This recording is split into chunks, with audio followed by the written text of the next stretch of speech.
So hello and welcome back to another video. তো শাকিব খানের তাণ্ডবের বক্স অফিস কালেকশন কেমন কি সেই বিষয় নিয়ে আজ কথা বলবো। গতকালকে মানডে ছিল এবং আমি তোমাদেরকে বলেছিলাম যে এই সিনেমাটা প্রায় স্যাটারডে অন্তিম সময় অবধি এই সিনেমাটা প্রায় 41 কোটি টাকা মতো বক্স অফিস কালেকশন করে এবং সানডে দরুন এই সিনেমাটা প্রায় 42 কোটি টাকা মতো বক্স অফিস কালেকশন করে ফেলবে এবং সেটাই হয়েছে।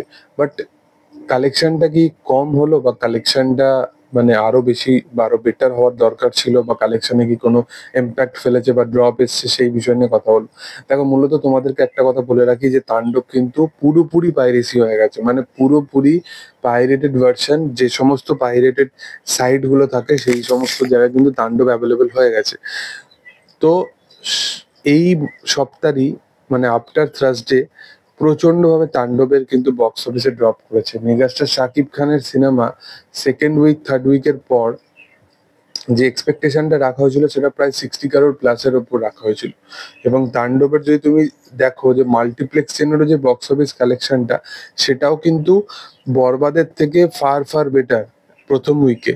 মানে ক্রেজটা এই জায়গাতেই ছিল।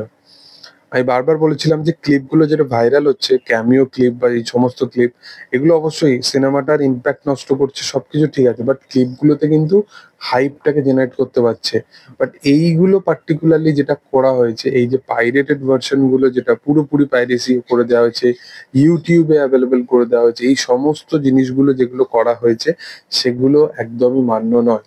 মানে সেগুলো করার দরুন এই সিনেমাটা কিন্তু ড্রপ করেছে কালেকশনে এবং আমি বলেছিলাম তোমাদেরকে যে সোমবার থেকে কিন্তু কালেকশনে ড্রপ করবে এবং কালেকশনটা হয়তো 1 কোটির কাছাকাছিও যাবে না।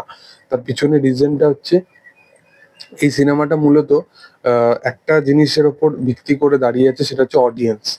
কারণটা হচ্ছে অডিয়েন্সের জন্যই তারা সিনেমা বানায় এবং তারা যে সমস্ত কিছু খরচা সাপেক্ষ করে সেগুলো অডিয়েন্সের জন্যই করে এবং তারা বেটার ভিশনও দেওয়ার চেষ্টা করে অডিয়েন্সের জন্য এবং তারা জানে যে বাংলায় সচরাচর পাইরেসি জিনিসটা হয় না। বাট শাকিব খানের সিনেমা মানেই পাইরেসি করতে হবে। শাকিব খানের আগামী সিনেমাগুলোতেও হয়তো এই ট্রুপটা বা এই প্ল্যানিংটাই নিয়ে তারা আসবে। তার পিছনে রিজনটা হচ্ছে শাকিব খানের সিনেমা পাইরেসি করলে কালেকশনটা কমানো যেতে পারে, এছাড়া তাকে আটকানো কোনোভাবেই সম্ভব নয়। তার সিনেমা পাইরেসি করেও 40 কোটি প্লাস কালেকশন করে, হয়তো লাইফ টাইমে 50 কারোর বা 60 কারোর কালেকশনও করে ফেলবে। বাট মানে পাইরেসি ছাড়া আর কোনো উপায় নেই। যদি পাইরেসি না হতো তাহলে 100 কারোর কাছাকাছিও চলে যেত। তো এই হচ্ছে ব্যাপার, আর এটা নিয়ে কিছু বলার নেই। তোমাদের কি বক্তব্য এই বিষয় নিয়ে সেটা তোমরা অবশ্যই কমেন্ট সেকশনে জানাতে পারো এবং ভিডিও যদি ভালো লেগে থাকে অবশ্যই লাইক করো, শেয়ার করো, সাবস্ক্রাইব করো চ্যানেলটাকে এবং পাশে থাকা বেল আইকনটা অবশ্যই প্রেস করে দিও। Thank you all, by.